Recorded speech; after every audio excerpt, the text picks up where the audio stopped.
Welcome. In this video I'm going to show you how you can turn on and turn off voice guidance on your Panasonic TV.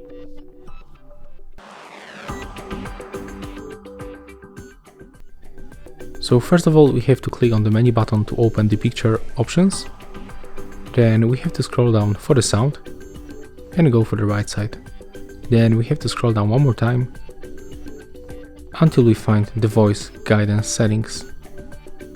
Open it, and as you can see right here, we can turn it on by tapping right here. Right now it's activated.